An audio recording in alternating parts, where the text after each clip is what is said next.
My name is Shelby Bennett. I'm 30 years old.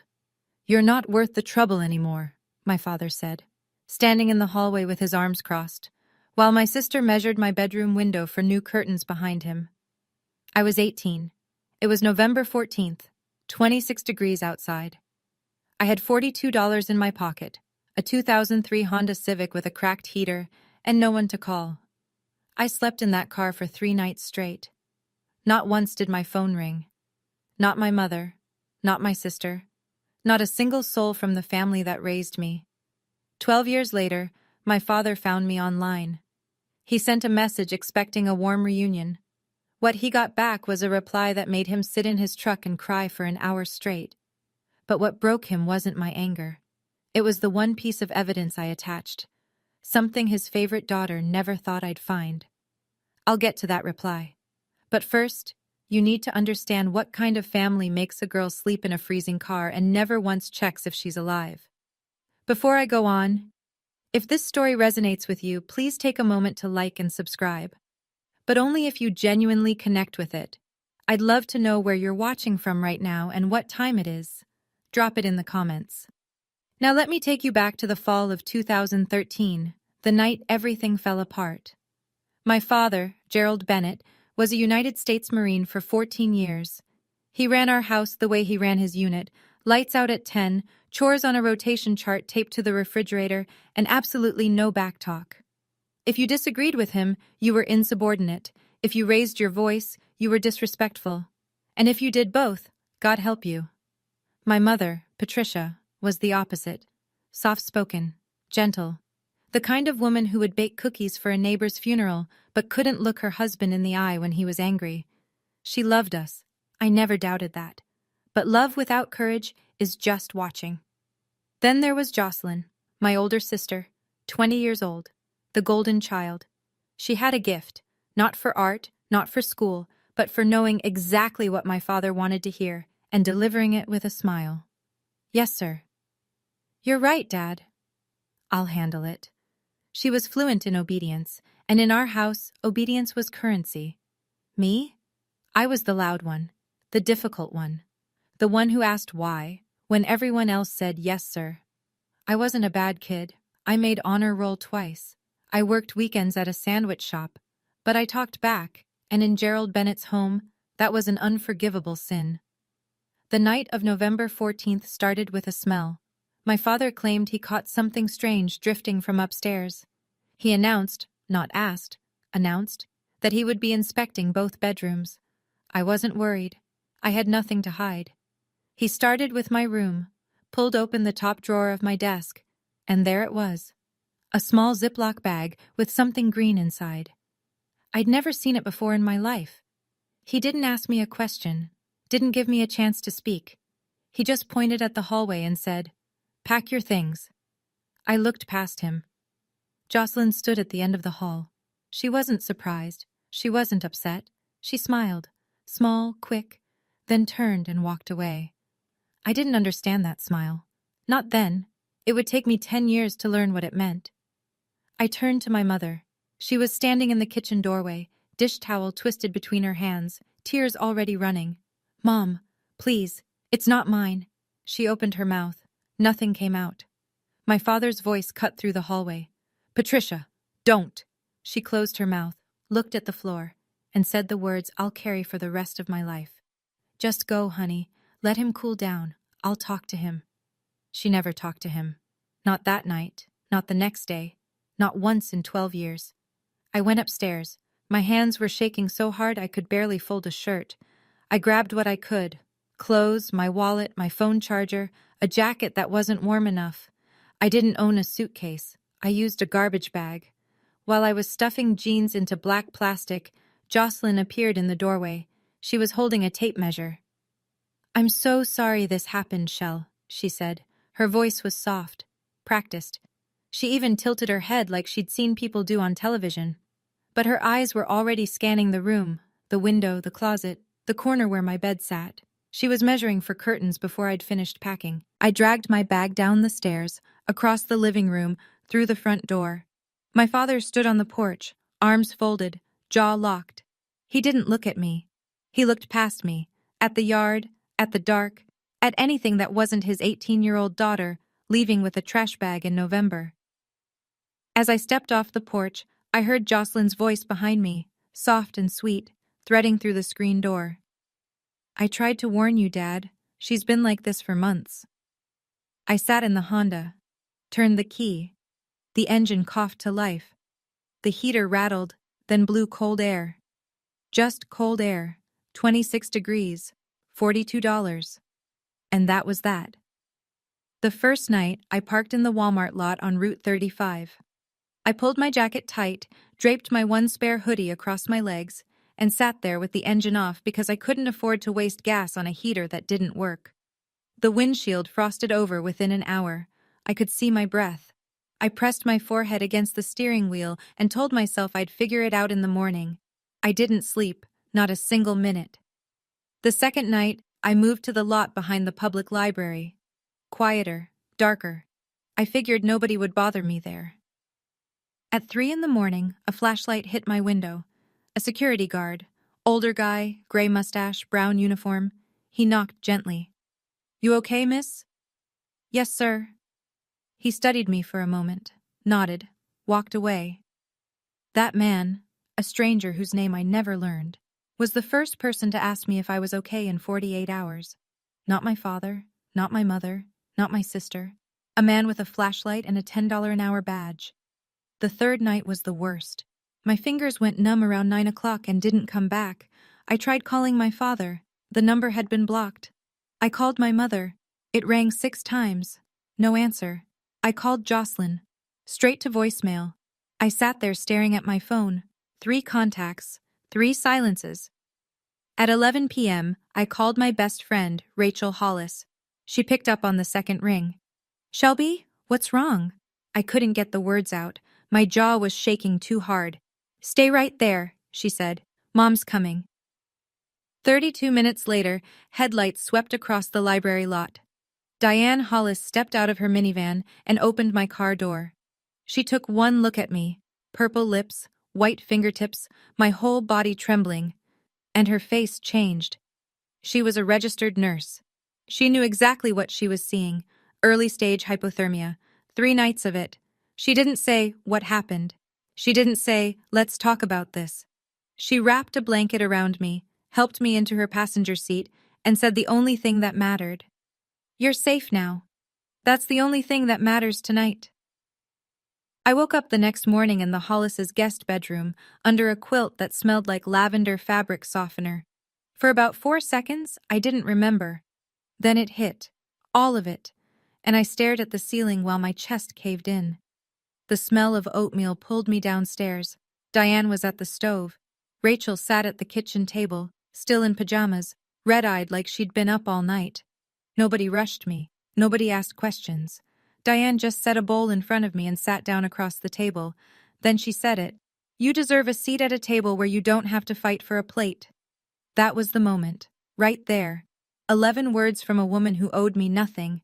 And they did what 18 years in my own home never could.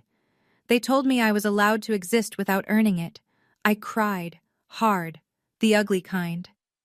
Rachel held my hand and didn't let go. When I could breathe again, Diane laid out the terms. I could stay, rent-free, under 3 conditions. Finish my GED by spring, find part-time work, start applying to community college by summer, no exceptions, no charity, structure, and a future. I agreed to all of it. The next Monday, I started as a cashier at CVS, 4 days a week. Evenings, I studied. It wasn't glamorous. It wasn't inspirational. It was just survival, one 12-hour day at a time.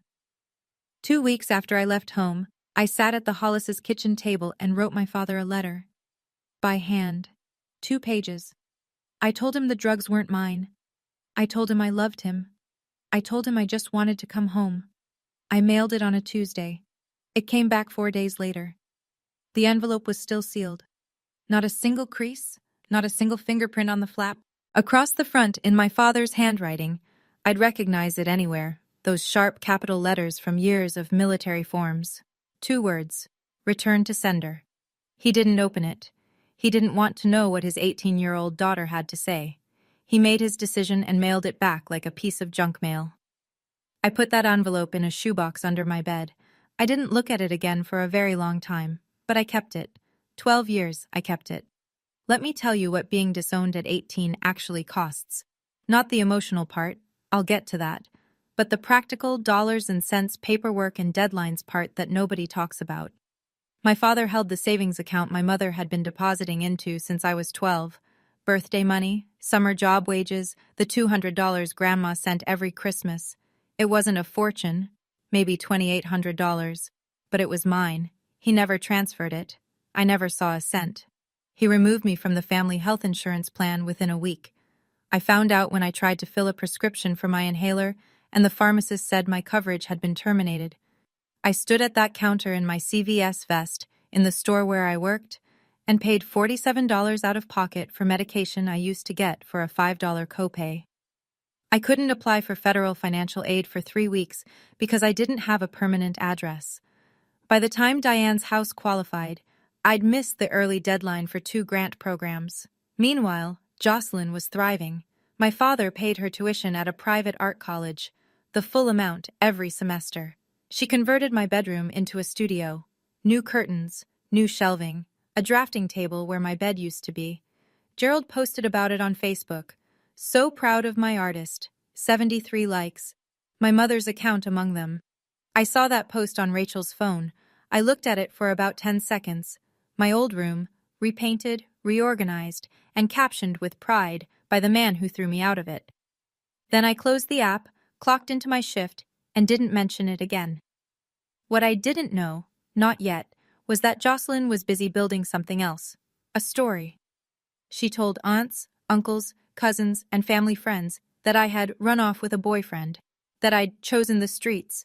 A version so clean and simple that nobody had to feel guilty, nobody had to ask questions, and nobody did. My father was thorough. I'll give him that. Within the first year, he'd told every member of our extended family a version of the story that made him the long-suffering patriarch and me the cautionary tale. According to Gerald Bennett, I had a drug problem. They tried everything. Discipline, counseling, love. Nothing worked. I chose to leave. End of story. My Aunt Gladys, my father's younger sister, the one who used to sneak me extra dessert at family barbecues, called me once, about 3 months after I'd been kicked out.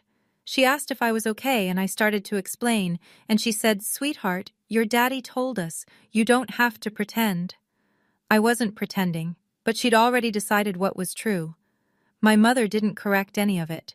She couldn't. Gerald had drawn the line. We don't air our laundry, it's handled. And Patricia Bennett did not cross Gerald Bennett's lines, ever. Jocelyn, though, Jocelyn was an artist. Not with paint, with narrative. She posted a photo that Christmas, the 3 of them in matching red sweaters, standing in front of the tree, Gerald's arm around her shoulders. The caption read, "Grateful for my little family." 3 people, a family photo with a hole in it, and she framed the hole as a feature. Megan Torres, a mutual friend from high school who'd stayed in contact with both of us, told me something Jocelyn said at a party that winter. Casual, almost cheerful, like she was commenting on the weather. "Honestly, it's better without her. The house is so peaceful now." When Megan told me that, I was sitting on the floor of my room at the Hollis's house, studying for my GED. I put the phone down, stared at the wall, and then I opened my textbook and kept going. There was nothing else to do. 6 months after being kicked out, I almost gave up. It was a Wednesday. I'd just finished a double, 8 hours at CVS, then 4 hours bussing tables at a diner on 5th Street. My back ached, my feet were swollen. I sat in the Honda in the Hollis's driveway because I didn't have the energy to walk inside, and a thought slid through my head so quietly it almost felt like my own voice. Maybe he was right. Maybe I am the problem. I don't know how long I sat there, long enough for the windshield to fog. Diane found me at 2 in the morning. Not in the car. I'd eventually dragged myself inside, but in the kitchen, sitting on the floor with my back against the cabinet, crying into a dish towel. She didn't hug me. She didn't tell me it would be okay. She pulled out a chair, sat down across from me, and waited until I could look at her. Then she said, "If you believe what he said about you, he wins. And he doesn't deserve to win. She didn't raise her voice. She said it the way she said everything, like a fact, like a diagnosis. And something inside me shifted. Not all at once, not dramatically, just a small, hard turn, like a key finding its groove. The next week, I submitted my application to Columbus State Community College, nursing program. I wrote the personal essay in one sitting. I didn't mention my family. I wrote one sentence that carried me through the next 4 years. I want to take care of people who have no one. I got the acceptance letter on a Friday. Diane stuck it on her refrigerator with a magnet shaped like a sunflower. Rachel took a picture. Nobody from the Bennett family called that year, or the next, or the next, or the next. In 4 years, not a single word from anyone who shared my last name. And I kept going. Nursing school was 4 years of not enough sleep and too much coffee. I worked 2 jobs the entire time, CVS and the diner. And I studied everywhere. Bus stops, break rooms, the laundromat on Parsons Avenue while my scrubs dried. My GPA was 3.8. I made the dean's list 5 semesters in a row. Not because I was smarter than anyone else, because I had something most students didn't. The specific bone-deep terror of becoming the person my father said I was. Graduation day, May 2017. 4 people sat in the audience. Diane, Rachel, 2 coworkers from the diner who'd covered my shifts so I could study for finals. That was it. 4 people in a sea of hundreds, in a stadium full of parents holding flowers and balloons and signs that said, "We're so proud of you." No one held a sign for me. When they called my name, summa cum laude, I crossed that stage and shook the dean's hand and smiled wide for the camera. But if you looked closely at the photo, and I mean really closely, you'd see it. The smile reached my mouth but stopped just short of my eyes. I posted one picture on my private profile that night. No long caption, no gratitude list, just 2 words, RN, finally. Rachel, you did it, Shell. Me, no, we did it. Diane hugged me so hard I heard her back crack. She whispered in my ear, your mother would cry if she could see this. I pulled back, looked at her, and said the truest thing I knew. She can't. That's the point. While I was crossing that stage, Jocelyn was living in our parents' house, having dropped out of art school in her 3rd year. My father was still paying her bills. Nobody in the Bennett family mentioned me. I was erased. Not with anger, but with silence, which is worse. But what I didn't know yet was that my mother had seen the photo. Someone, I still don't know who, had sent it to her. And she cried. Not from pride. From the realization that her daughter had graduated and she hadn't been there, and the distance between those 2 facts was entirely her fault. Years later, Megan told me the full story. I'm going to share it because it matters. Not for sympathy, but for context. At some point after I left, my mother created a fake Facebook account. Generic name, stock photo of a sunset, no friends, no posts, no activity. Its only purpose was to follow my private profile, which she could just barely see through the gaps in my privacy settings. A profile picture here, a public comment there. She watched me from behind a screen name that wasn't hers, in a house where even that small act of care had to be hidden from her husband. Patricia wrote me messages, dozens of them apparently, on holidays, on my birthday, late at night when Gerald was asleep. She'd type them out, reread them, and delete them before hitting send. Every time. For years. She never sent a single one. I want to be clear about something. I understand why she was afraid. Gerald Bennett was not a man who tolerated dissent, and by the time I was kicked out, my mother had spent 25 years learning that lesson. Fear is real. I don't minimize it. But here's what I also know. Loving someone from a distance doesn't count if you chose the distance. She had a car. She had a phone. She could have driven to the Hollis's house any Tuesday afternoon while Gerald was at work. She didn't. Fear kept her still, and stillness kept me alone. There's one more thing. Jocelyn found out about the fake account. Megan told me this too. Jocelyn didn't report it to Gerald. That would have been too direct. Instead, she used it as leverage. Quiet, surgical leverage. I know what you're doing online, Mom. Don't make me tell Dad. That was Jocelyn, always holding the leash she never had to pull because the threat was enough. My mother stayed silent, my sister stayed in control, and the years kept passing. After graduation, I took a position at Riverside Methodist Hospital in Columbus. Emergency department, 12-hour shifts, chaos and adrenaline, and the kind of exhaustion that doesn't wash off in the shower. I loved it. Within 2 years, I was nominated for Nurse of the Year at the department level. I didn't win, but the nomination caught the attention of someone who would change my trajectory. Dr. Marcus Webb was the attending physician in our ER, mid-40s, calm under pressure, the kind of doctor who actually learned nurses' names. He pulled me aside one afternoon between traumas and said something I wasn't expecting. "You don't just treat patients, Shelby. You see them. That's rare. Have you thought about going further?" He meant Nurse Practitioner, a master's degree, independent practice authority, the ability to run my own clinic someday. It was a path I hadn't considered because no one had ever suggested I was capable of it. Dr. Webb wrote my recommendation letter. I applied for a scholarship at Ohio State. I got in. During those years, I didn't date. Not once in 5 years. It wasn't a conscious decision at first. I was too busy, too broke, too focused. But eventually, I had to be honest with myself. I didn't trust anyone to stay. My family had taught me that love was conditional, that it could be revoked in a single evening, and that the people who said, "I'll always be here," were often the first to leave. That kind of lesson doesn't unlearn easily.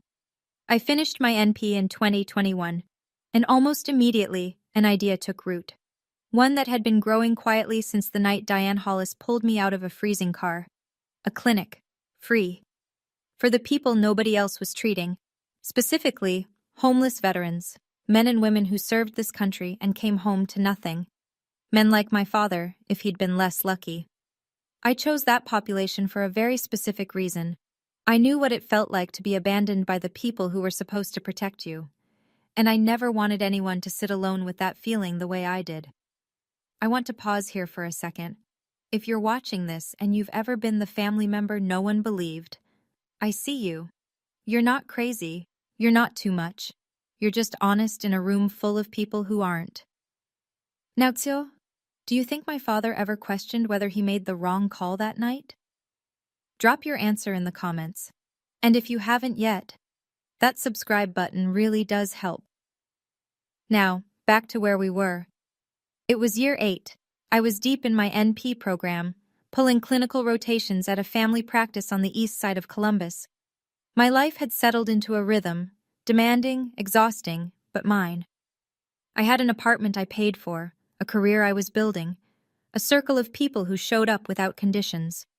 I'd stopped thinking about the Bennetts every day. It happened less now.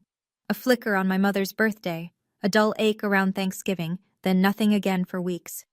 Then Megan called. Her voice was off, not panicked, careful, like she was choosing each word before she said it. "Shell, I found something. I don't know if I should show you." She'd been transferring data from an old phone, her iPhone 5, the one she'd used in high school, to a new device. The migration pulled up years of text messages she'd forgotten existed. And buried in a thread with Jocelyn, dated November 2013, was a message she'd never paid attention to. She read it to me. "LOL, I moved my stuff to Shelby's desk just in time. Dad's about to lose it," followed by a laughing emoji. Megan's voice cracked. "I'm so sorry, Shell. I didn't even register it back then. I was 19 and stupid, and I didn't put it together. I should have." I didn't respond right away. The room was very still. I could hear the clock on my kitchen wall ticking. "Send it to me," I said. She did. A screenshot. Time-stamped. Jocelyn's name at the top. The text in a gray bubble, casual and grinning, like she was telling a joke. "LOL, I moved my stuff to Shelby's desk just in time." My stuff, her drugs, in my desk, on purpose. 12 years, Megan. I was 18 and freezing in a parking lot because of a text message with a laughing emoji. I saved the screenshot. I didn't show it to anyone. I didn't know what I'd do with it, or if I'd ever do anything at all. I just saved it in a folder on my phone and closed the screen. Some truths arrive too late to fix anything, but they still arrive. Building a clinic from nothing takes exactly as long as you think it does, plus 2 years. I spent 24 months writing grant proposals, sitting in meetings with nonprofit boards, touring vacant retail spaces with leaky ceilings, and learning a vocabulary I never expected. Zoning variances, 501c, 3 compliance, Medicaid reimbursement structures. Dr. Webb served as medical advisor. Diane connected me with a veterans advocacy network she'd worked with through the hospital. A regional foundation that supports veteran health services awarded us our anchor grant. We opened in a converted storefront on Livingston Avenue. I named it Second Chance Community Clinic. Free or sliding scale care for homeless and uninsured veterans. Primary care, mental health referrals, prescription assistance. The basics that shouldn't be luxuries, but are. A reporter from the Columbus Dispatch wrote a feature. Then NBC4 did a 3-minute segment for the evening news. They filmed me taking a patient's blood pressure, which felt strange. I'd done it 10,000 times, and suddenly there was a camera. The headline in the Dispatch read, "Local Nurse Practitioner opens free clinic for homeless veterans in Franklinton." I didn't build the clinic to prove anyone wrong. I didn't build it for a headline. I built it because someone should have been there for me on November 14, 2013. And no one was. And I never wanted another person to sit in the cold, wondering if anyone would come. I named it Second Chance, not because I believe in second chances. I named it because I know what it feels like when nobody gives you one at all. The article ran on a Sunday. It circulated locally, picked up a few shares online, and faded into the news cycle within a week. But it didn't fade for everyone. Somewhere in Dayton, Ohio, an hour west of Columbus, that article landed on a screen it was never meant to reach. I didn't know that yet. There's a nightstand in my apartment. Plain oak, second-hand, 1 drawer. Inside that drawer, I keep 3 things. Not mementos, not keepsakes. Evidence. Evidence of a life that happened before this one. The first is a photograph. My family at Cedar Point Amusement Park, the summer I was 12. All 4 of us. My mother's arm around my shoulders, Jocelyn making a peace sign, my father squinting into the sun with something that might have been a smile. It's the last photo where everyone is present and no one is pretending. The second is a bracelet. Thin silver chain with a tiny star charm. My mother gave it to me on my 16th birthday. She fastened it around my wrist and said, "For my little star." I stopped wearing it the night I left, but I didn't throw it away. The third is the envelope, yellowed now. 12 years of sitting in the dark will do that. The seal is still intact, still closed, still untouched, and across the front, in sharp black ink, in handwriting I know as well as my own, "Return to sender." I don't reread the letter. I don't need to. I remember every word. "Dad, I didn't do it. Please believe me. I love you. I just want to come home." I was 18. I spent a stamp and every ounce of dignity I had left on those sentences. He spent 0 seconds on them. I closed the drawer. I went to work. That's what I did. By that point, I had both pieces, the letter and the screenshot, 2 halves of a truth that no one had asked for. I didn't go looking for my family. I had no reason to. My life was full. My work had meaning. The people who mattered were already in it. Everything stayed quiet for 12 years. Then one evening, I opened LinkedIn on my couch after a long shift, scrolled past a few connection requests, and stopped. A message. From a name I hadn't seen in over a decade. Gerald A. Bennett. He'd used LinkedIn because I'd blocked his number years ago and my Facebook was private. But LinkedIn, professional, public, was the gap in the wall I hadn't thought to seal. The message was short, carefully worded, the kind of sentence structure that suggested he'd written and rewritten it multiple times. "Shelby, it's your dad. I saw an article about your clinic. I always knew you had it in you. I'd like to talk. Mom misses you. We all do." I read it 3 times. My hands weren't steady. Not from fear, from anger. The slow, deep kind that lives underneath everything and only surfaces when someone says exactly the wrong thing in exactly the wrong way. "I always knew you had it in you." You always knew. You. The man who told me I wasn't worth the trouble. The man who blocked my number and returned my letter and let his other daughter sleep in my bed the same night I slept in a parking lot. You always knew I had it in me? That's what you're going with? I closed the laptop, laced up my running shoes, ran 5 miles, came back, showered, sat on the edge of my bed with wet hair and a pulse I couldn't slow down. I called Diane. He found me. A pause. I could hear her put something down. A mug, maybe. What do you want to do? I don't know yet. Then don't do anything yet. I didn't. Not that night. Not the next day. Not for 2 full weeks. The message sat in my inbox like a grenade someone had placed gently on a shelf and walked away from. But Gerald Bennett was never a patient man. And within those 2 weeks, he sent another message, one that changed everything. The second message was longer, more confident, like my silence was agreement. I'm telling you, Shelby, the family would love to hear from you. Aunt Gladys asks about you all the time. Your mother hasn't stopped talking about that article. Jocelyn's been asking about you too. Maybe we could set up a call. I think it's time. Jocelyn's been asking about you. Jocelyn, who hadn't spoken my name in 12 years, was suddenly asking about me. I almost laughed. Almost. I called Megan. What's going on with my father? Megan sighed. The kind of sigh that means I'm about to tell you something you won't like.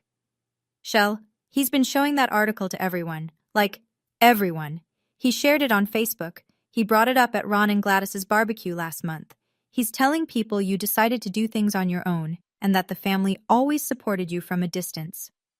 I set my coffee down. He said what? He's rewriting the whole thing. The drug story is gone. Now it's, you were independent. You wanted to leave. He respected your decision. He's acting like he launched you. He threw me out, Megan. I know. He told them I was on drugs. I know. And now he's saying he supported me? He shared the Dispatch article with the caption, Proud Dad Moment. 61 likes. I sat with that for a long time. My father hadn't just abandoned me. He'd written the story of my life twice, once as a cautionary tale and once as a success story. And both times, he cast himself as the hero. The first version, we did everything we could. The second version, she got her strength from us. Neither version included the truth. Neither version included a frozen parking lot, a returned letter, or a laughing emoji. He didn't want me back. He wanted the narrative back, and he needed my cooperation to finish writing it. I sat on it for 3 more days. I went to work. I saw patients. I restocked supply closets and reviewed intake forms and did everything exactly the same as before. But underneath it all, something was building. Not rage, not revenge, just clarity. The kind that comes when you've been holding a question for 12 years and the answer finally stops being complicated. I called Diane on a Tuesday evening, told her about the second message, told her about the Facebook post, told her about the rewritten narrative. She listened. Then, you don't owe him a thing, but if you write back, write for you, not for him. I thought about what would happen if I stayed silent. Gerald would continue telling the family his version. Aunt Gladys, Uncle Ron, every cousin and in-law. They'd all believe the story of the proud father and the independent daughter. I'd be erased twice. Once when he threw me out, and again when he pretended he didn't. That was the thing I couldn't live with. Not his cruelty. I'd survived that. His revision. The idea that he could take 12 years of my suffering and repackage it into a feel-good Facebook caption. That my truth would never exist outside my own head. I didn't sit down to write a revenge letter. I sat down to tell the truth. There's a difference, and it matters. I opened my laptop, created a new document, and I started with the date, November 14th, 2013. It took me 3 hours. Not because I didn't know what to say, because I kept stopping to breathe. Every sentence was a door I'd closed years ago, and opening them all at once was like walking through my own wreckage. When I finished, I attached 2 files, a photograph of the envelope, sealed, yellowed, returned to sender in his handwriting, and Megan's screenshot. I copied the text into a LinkedIn reply. Read it once. Read it again. Hit send. 11:47 p.m. I closed my laptop, went to bed, didn't sleep. I had no idea what would happen next. But I knew this. Whatever Gerald Bennett felt when he read that message, that was no longer my weight to carry. I'd given the truth back to the person who made it. This is what I wrote. I'm going to read it to you exactly as I sent it, because you've earned the full version. Dad, you said I wasn't worth the trouble. Here's what happened after you decided that. November 14th, 2013. 26 degrees. You told me to pack my things. You didn't ask if the drugs were mine. You didn't let me speak. You pointed at the door and I walked through it with my clothes in a garbage bag. November 14th. First night. I parked in the Walmart lot on Route 35. The heater was broken. I draped a hoodie over my legs and didn't sleep. November 15th. Second night. The library parking lot. A security guard knocked on my window at 3 a.m. He asked me if I was okay. That man, a total stranger, was the first person to check on me in 48 hours. Not you, not Mom, not Jocelyn. November 16th. Third night. I called you. Blocked. I called Mom. No answer. I called Jocelyn. Voicemail. 3 contacts. 3 silences. At 11 p.m., I called my friend Rachel. Her mother, Diane Hollis, drove 32 minutes across town to a library parking lot to pick up your daughter. She found me shaking, with purple lips and white fingertips. She's a nurse. She recognized early-stage hypothermia when she saw it. A stranger's mother saved my life. Mine didn't answer the phone. December 2013. 2 weeks after you threw me out, I wrote you a letter. By hand. I told you the drugs weren't mine. I told you I loved you. I told you I just wanted to come home. You mailed it back unopened. Your handwriting. Return to sender. You didn't spend 1 second on it. You told the family I had a drug problem. You told them I chose the streets. You rewrote my life so you could sleep at night. That was the first part, but it wasn't the part that broke him. The message continued. Here's what you missed, Dad. All of it. Every milestone. Every moment you weren't there for. Not because you couldn't be, but because you chose not to be. 2014. I got my GED while working double shifts at a pharmacy counter. No one clapped. No one took a picture. I went home and studied for the next test. 2015. I started nursing school at Columbus State. I paid for it with federal loans and a second job bussing tables at a diner. You paid for Jocelyn's art degree in full. She dropped out junior year. 2017. I graduated. Summa cum laude. 4 people were in the audience. A woman who owed me nothing, her daughter, and 2 coworkers from a restaurant. You weren't one of them. Mom wasn't one of them. I crossed that stage alone. 2019. I completed my Nurse Practitioner program at Ohio State. I treated my first patient independently on a Monday afternoon. When I got home, I picked up my phone to call someone. The person I wanted to call was you. I put the phone down. 2021. I opened a free clinic for homeless veterans. The kind of men you served with, Dad. The kind of men who came home from war and found out that the people who were supposed to be there had already moved on. I named it Second Chance. Not because I believe in second chances, but because I know what it feels like when nobody gives you one. 2025. You found me online. You said, I always knew you had it in you. You didn't know. You weren't there. Knowing requires presence, Dad. You were absent for 12 years. You didn't just miss my life. You chose to. I paused there, took a breath. Then I wrote the last section, the one with the attachments. One more thing, Dad. You kicked me out because you found drugs in my desk. I told you they weren't mine. You didn't believe me. You didn't even ask. They were never mine. I've attached a screenshot. It's a text message from Jocelyn to a mutual friend, dated November 2013, the same month you threw me out. It reads, LOL, I moved my stuff to Shelby's desk just in time. Dad's about to lose it. Followed by a laughing emoji. Your golden child put her drugs in my desk drawer and stood in the hallway watching you throw me out. She measured my bedroom window for new curtains before I finished packing a garbage bag. And then she spent 12 years playing the loyal daughter while I slept in a car. I've also attached a photo of the letter, the one I sent you 2 weeks later, sealed, unopened, your handwriting across the front, returned to sender.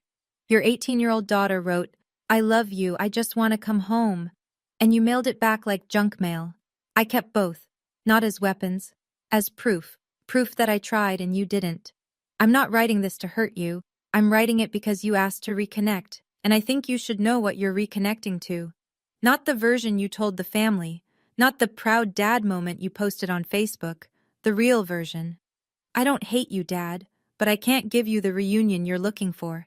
You're not reaching out because you miss me. You're reaching out because my name was in the newspaper and you need a new story to tell. I won't be your story, I'm my own. Shelby. That was the reply. Every word. I sent it at 11:47 on a Tuesday night and closed my laptop. I didn't know when he'd read it. I didn't know how he'd react. I only found out later. Through Megan, through Gladys, through the slow, jagged chain of people who witnessed what came after. Here's what I was told. Gerald read the message in the living room. Patricia was in the kitchen. He was sitting in his recliner, the same one he'd been sitting in for 20 years, scrolling through LinkedIn on his phone. He opened my reply expecting, I imagine, something warm, something grateful, something that confirmed the story he'd been telling. He read it in silence. Patricia said she heard nothing. No reaction, no gasp, no curse, just quiet. And then the sound of the front door opening and closing. She looked out the kitchen window.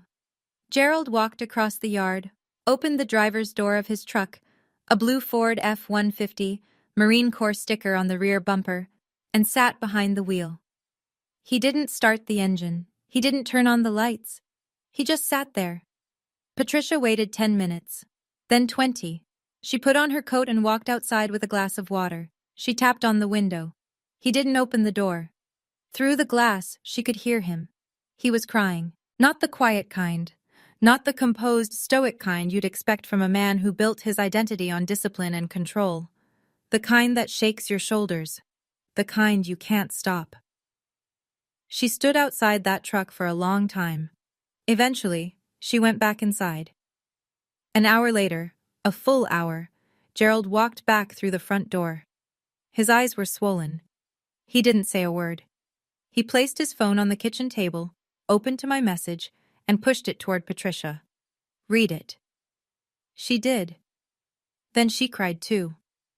Gerald sat down across from her, and for the first time, according to what Megan later heard from Gladys, he asked the question he should have asked 12 years ago. Did you know? About Jocelyn? Patricia shook her head. Gerald picked up his phone and called Jocelyn. She didn't answer. He called again. Voicemail. He called a third time, a fourth. She never picked up. The next morning, he drove to her apartment. That was it. That was the reply. If you're still here, genuinely, thank you. Now here's my question. Do you think my father's tears were for me or for himself? Because I've thought about that for a long time and I still don't have a clear answer. Let me know in the comments. And if this story hits close to home, share it with someone who needs to hear it. Here's what happened next. I wasn't there for what happened at Jocelyn's apartment. Everything I know came through Megan, who heard it from Patricia, who heard it from Gerald. A chain of voices relaying the moment a family cracked along a fault line that had been there for 12 years. Gerald drove to Jocelyn's place the next morning, early, before 8. He knocked on the door hard enough that her neighbor opened theirs first. Jocelyn answered in a bathrobe. Dad? What's going? He held up his phone, the screenshot on the screen. Is this real? She looked at it. Her expression did something complicated. A flicker of recognition, then the mask sliding into place. That's taken out of context. Your sister slept in a car for 3 nights, in November, because of you. You're the one who kicked her out, not me. You're right.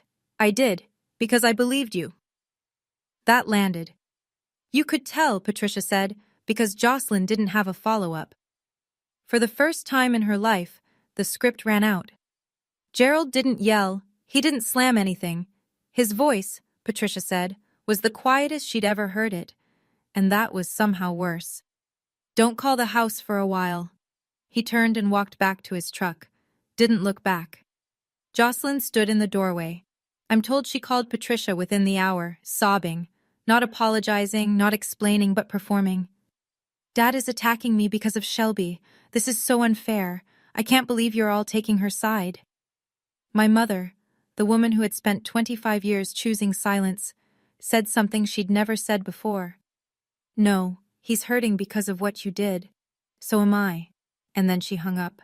Megan told me Patricia's hands were shaking when she set the phone down, but she set it down, and she didn't pick it back up. The truth moved through the family the way truth always does when it's been delayed. Fast, messy, and without anyone's permission. Gerald called Gladys that same week, his younger sister. The one who'd called me once years ago and taken his word over mine. He told her everything. The screenshot, the letter, the parking lot, the hypothermia. Gladys was quiet for a long time. Then, "You let that girl sleep in a car, Gerald. She was a child." "I know." "And you told me she was on drugs." "I know." Gladys hung up and called me. I almost didn't answer. Her number had been absent from my phone for over a decade, and seeing it felt like a hallucination.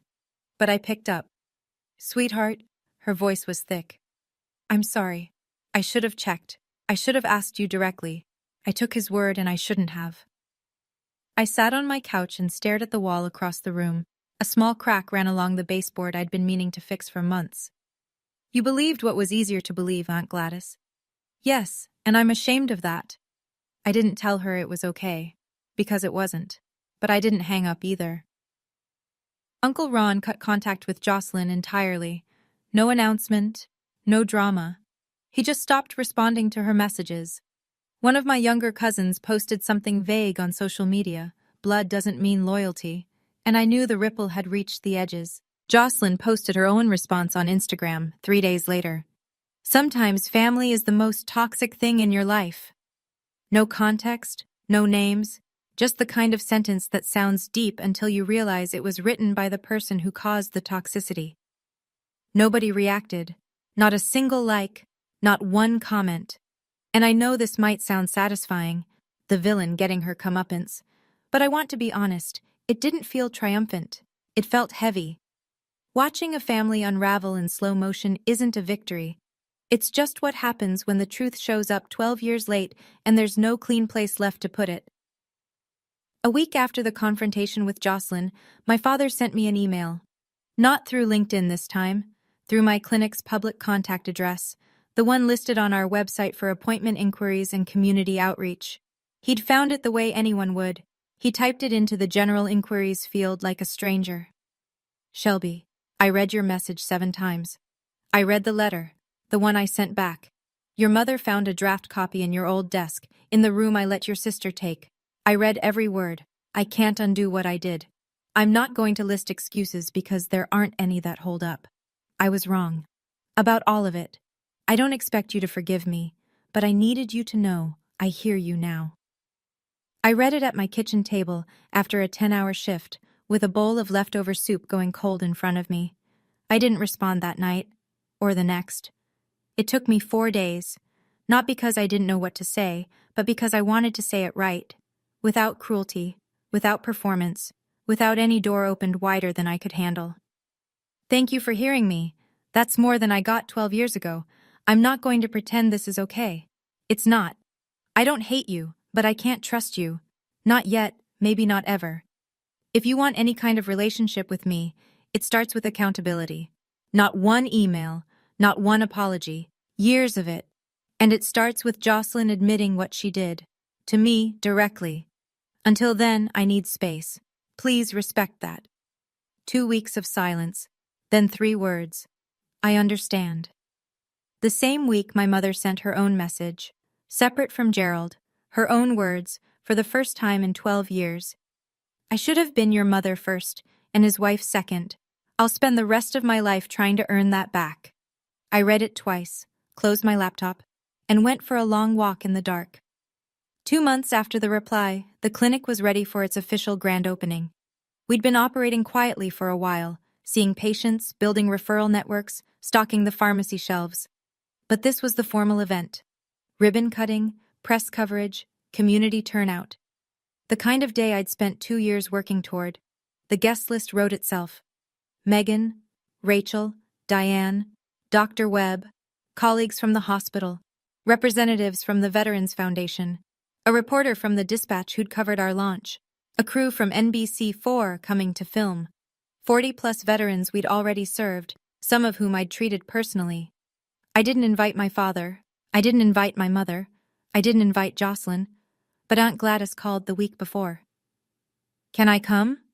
I didn't hesitate. Of course, Aunt Gladys. She paused. I know I don't deserve to be there. It's not about deserving. You asked. That's enough. The night before the event, I sat at the clinic after everyone had left, running through the setup checklist.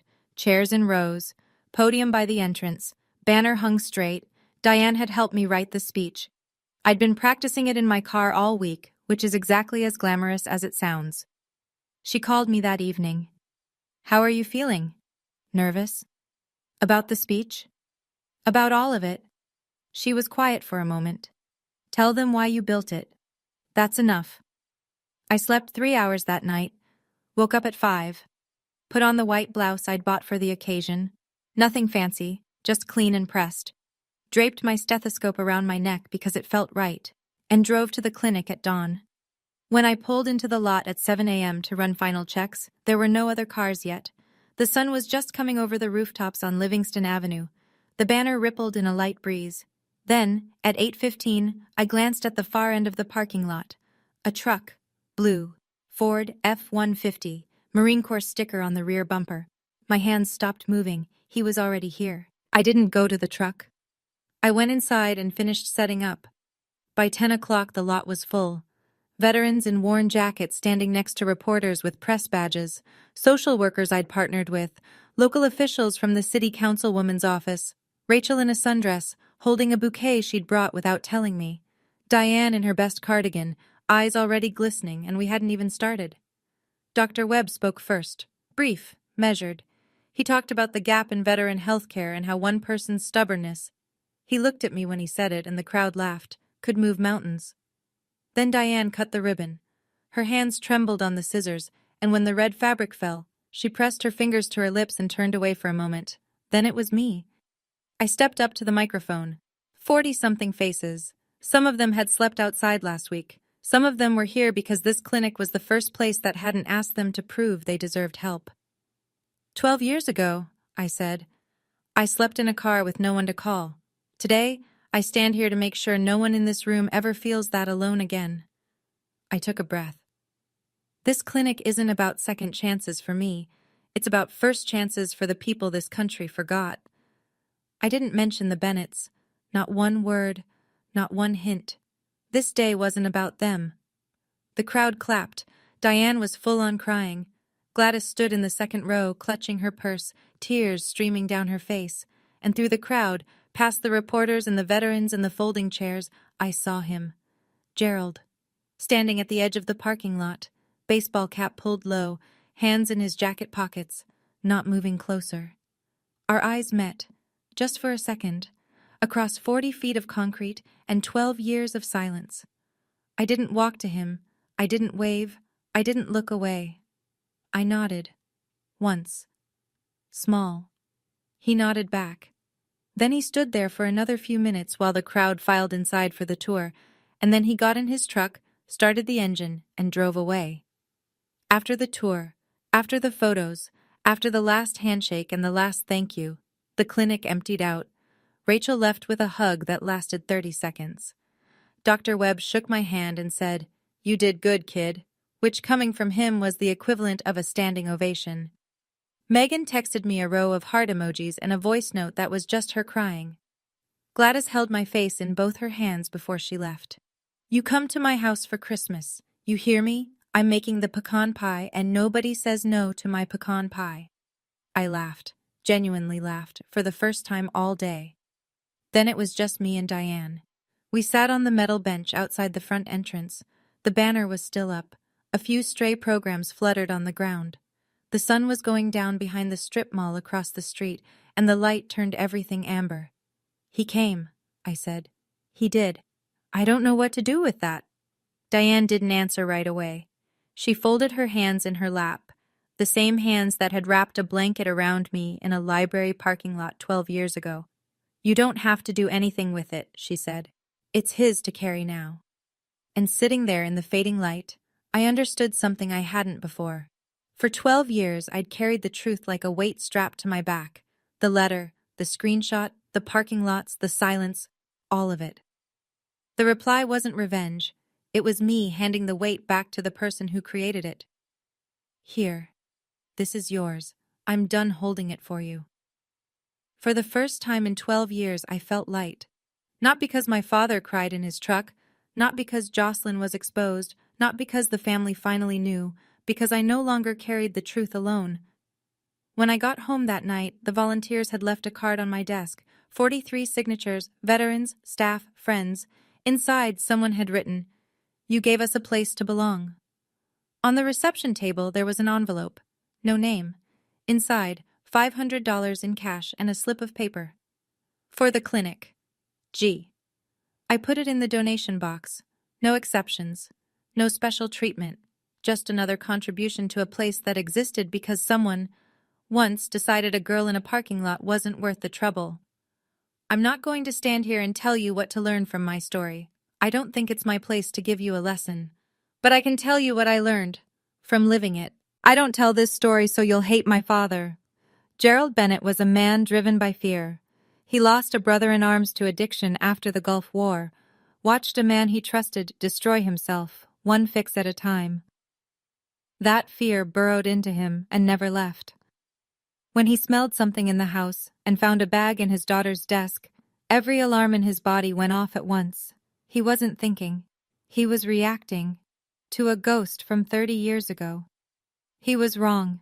He was catastrophically, unforgivably wrong. But I understand the machinery that made him wrong, and that matters to me. I also don't tell this story so you'll feel sorry for me. I have a career, a clinic, a life I'm proud of. I built it with my own hands, on a foundation laid by people who chose me when my own family didn't.